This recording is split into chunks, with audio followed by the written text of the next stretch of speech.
쉽게 읽어주는 라니입니다. 오늘은 창세기 37장 읽어볼 거예요. 드디어 요셉이 이제 어느덧 나이가 무럭무럭 자라가지고 요셉의 이야기가 나오는데요. 이 요셉의 이야기는 앞으로 400년 후에 펼쳐질 이스라엘의 가장 하이라이트, 역대급 드라마틱한 이집트 탈출 사건, 출애굽의 아주 중요한 인트로라고 할 수가 있어요. 출애굽의 아주 중요한 인트로라고. 저는 성경에 되게 여러 훌륭한 인물들이 많지만 그 중에서 저는 요셉을 가장 좋아하거든요. 왜냐면 제가 중학교 때 교회에서 꿈의 사람 요셉이라는 뮤지컬을 한 적이 있어요.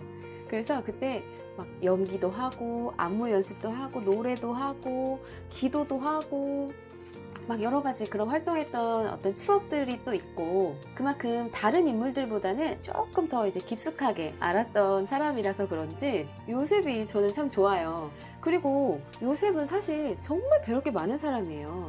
이 요셉 같은 믿음을 가지고 있으면 세상에 두려울 게 없을 거예요, 진짜로. 앞으로 이 요셉이라는 인물에 대해서 하나씩 읽어볼게요. 자, 오늘 창세기 37장 제목은 요셉의 꿈입니다. 야곱은 자기 아버지가 살았던 가나안 땅에서 살았습니다. 다음은 야곱의 가족 이야기입니다. 17살이 된 젊은 요셉은 그의 형제들과 함께 양떼를 치고 있었습니다. 요셉의 형들은 그의 아버지의 첩인 빌하와 실바의 아들들이었습니다. 요셉은 형들의 잘못을 아버지에게 가서 그대로 일러바치곤 하였습니다. 요셉이 조금 늦둥이에요. 그러다 보니까 아무래도 우리도 왜 형제들 간에 나이 차이가 많이 나면은 조금 약간 따돌리는 거 있죠. 형들끼리만 놀고 요셉을 잘 껴주지 않는 거예요. 그러니까는 항상 요셉은 이렇게 형들을 지켜보다가 형들이 이렇게 좀 못된 짓 하고 이러면은 그거를 아빠한테 가서 쪼르르 일르는 거죠. 정말 얄미운 스타일이죠. 근데 이거는 요셉이 나이가 어리고 좀 철이 없어서 그랬던 거지 막 못된 사람은 아니었어요. 요셉은 야곱이라고도 부르는 아버지 이스라엘이 늙어서 낳은 아들이었으므로 이스라엘은 다른 어느 아들보다도 요셉을 더 사랑했습니다. 이스라엘은 요셉에게 소매가 긴 좋은 옷을 만들어 주었습니다. 이 야곱이, 그러니까 지금은 이스라엘로 이름이 바뀌었지만 이스라엘이라는 이 아빠가 아들들을 굉장히 많이 편애를 해요. 요셉을 너무 예뻐합니다. 왜냐면 좀 늦둥이를 봐서 예쁜 것도 있지만 자기가 정말 사랑하는 라헬이 낳아준 아들이었기 때문에 다른 아들들보다 좀 더 특별했던 거예요. 근데 소매가 긴 좋은 옷을 만들어 주었다고 여기 나오는데, 이때 당시에는 옷의 길이가 이 사람의 신분을 반영한다고 나와 있어요. 그래서 이렇게 소매가 긴 옷을 입는다는 거는 거의 뭐 왕족이나 그런 사람들만 입는 옷이었다고 합니다. 그러니까 당연히 그 형들들이 얼마나 안 입고 왔겠어요. 그죠? 요셉의 형들은 아버지가 자기들보다 요셉을 더 사랑하는 것을 알고 동생 요셉을 미워하며 요셉에게 인사말도 건네지 않았습니다. 은따 아닌가? 왕따인가? 근데 요셉 형들은 아무래도 아버지 야곱이 너무 요셉만 예뻐하니까 안 그래도 그게 미운데, 요셉이 또 막 고자질도 잘하고 요셉한테만 예쁜 옷, 좋은 옷, 귀한 옷 사주고 이러니까 정말 질투심이 많이 났을 것 같아요. 어느 날 요셉이 꿈을 꾸었습니다. 요셉이 그 꿈 이야기를 형들에게 들려주자 형들은 요셉을 더 미워했습니다. 요셉이 말했습니다. 내가 꾼 꿈 이야기를 들어보세요. 우리가 들에서 곡식단을 묶고 있는데 내 곡식단이 일어서니까 형들의 곡식단이 내 곡식단 곁으로 몰려들더니 내 곡식단 앞에 절을 했어요. 요셉의 형들이 말했습니다.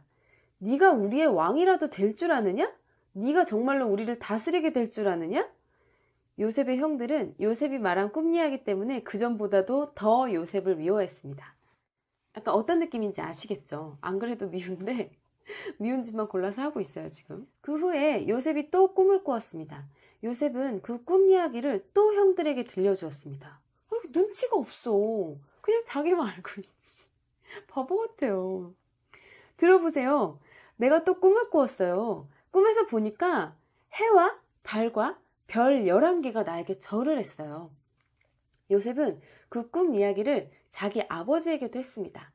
그러자 요셉의 아버지는 요셉을 꾸짖었습니다. 그게 도대체 무슨 꿈이냐? 너는 정말로 너의 어머니와 너의 형들과 내가 너에게 절을 할 것이라고 믿느냐? 이 아빠도 기분 나빠 지금. 그렇게 요셉을 예뻐하는 이 아빠도 기분이 나쁜 거예요 지금. 얘가 지금 보자 하니까 뭐라는 거야? 이런 거죠. 11절이에요. 요셉의 형들은 요셉을 질투했습니다. 그러나 요셉의 아버지는 그 모든 것을 마음속에 새겨두고 있었습니다. 어느 날 요셉의 형들이 아버지의 양떼를 치려고 세겜으로 갔습니다. 자, 여기서 세겜. 추억의 도시죠, 세겜. 이 야곱의 아들들이 세겜 쪽을 몰살시켜가지고 거기서 도망 나왔는데 다시 또 세겜으로 간다는 거예요. 위험할 텐데, 그죠? 이스라엘이 요셉에게 말했습니다. 내 형들이 세겜에서 양떼를 치고 있지 않느냐? 내가 너를 그들에게 보내려 한다. 요셉은 예, 다녀오겠습니다. 하고 대답했습니다. 근데 지금 이 가나안 땅에서 세겜까지가 거리상으로 거의 한 80km 정도 됐다고 해요. 그러니까 걸어서 꼬박 한 3일을 가야 되는 거리인데 이 어린 요셉이 혼자서 가기에는 조금 험한 여정이지 않을까 싶어요. 요셉의 아버지가 말했습니다. 가서 내 형들과 양떼가 잘 있는지 보고 돌아와서 나에게 알려다오. 요셉의 아버지는 헤브론 골짜기에서 요셉을 떠나보냈습니다. 요셉이 어느덧 세겜에 이르렀습니다. 어떤 사람이 요셉이 들에서 헤매고 있는 것을 보고 물었습니다. 무엇을 찾고 있느냐? 요셉이 대답했습니다. 형들을 찾고 있습니다. 혹시 우리 형들이 어디에서 양떼를 치고 있는지 아십니까? 그 사람이 말했습니다. 내 형들은 이미 다른 데로 갔다. 내 형들은 도단으로 가자라고 말하는 것을 들었다. 그래서 요셉은 형들을 뒤쫓아가 도단에서 형들을 찾았습니다. 자, 여기서 요셉이 이렇게 우연히 만난 이 사람이 형들이 저쪽으로 갔어 라고 알려주잖아요. 근데 이 사람이 하나님이 보내신 천사였다는 설이 있어요. 때마침. 요셉의 형들은 멀리서 요셉이 오고 있는 것을 보았습니다. 그들은 요셉이 가까이 오기 전에 요셉을 죽이기로 계획하고 서로 이렇게 말했습니다. 꿈꾸는 애가 오는구나. 저 애를 죽여서 그 시체를 웅덩이에 던져 넣자. 그리고 아버지에게는 들짐승이 저 아이를 죽였다고 말하자. 그가 꾼 꿈이 어떻게 되는지 한번 두고 보자. 왜냐면 요셉이 너무 화려한 옷을 입고 오니까 멀리서부터 눈에 띈 거예요. 그러니까는 요셉이 오는 걸 보고 갑자기 형님들이 막 이글이글 화가 나기 시작했어. 그러니까 충동적으로 꼴보기 싫어. 쟤 그냥 죽여버리고 싶어. 이런 마음이 들어서 그런 이야기를 나누었던 거예요. 하지만 그때 르우벤이 그 계획을 듣고 요셉을 구해주려는 마음에서 말했습니다. 요셉을 죽이지는 말자. 피를 흘리게 하지는 말자. 이 광야의 웅덩이에 저 아이를 던져 넣자. 하지만 해치지는 말자. 르우벤이 이렇게 말한 것은 요셉을 그 형들의 손에서 구해내어 아버지께 돌려보내기 위함이었습니다.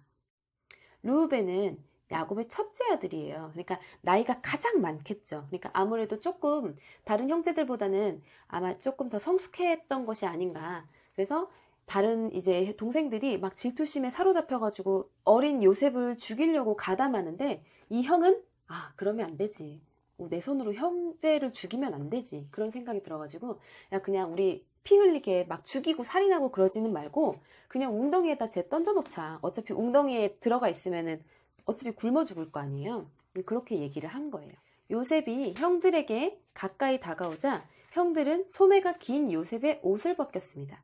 사실은 여기에는 지금 그냥 소매가 긴 옷이라고 나오지만 채색 옷이었어요. 요셉이 입고 있던 옷은 정말 알록달록한 아주 화려한 모양이 들어있는 채색 옷이었어요. 그리고 그들은 요셉을 웅덩이에 던져 넣었습니다. 그 웅덩이는 비어 있었고 그 안에는 물이 없었습니다.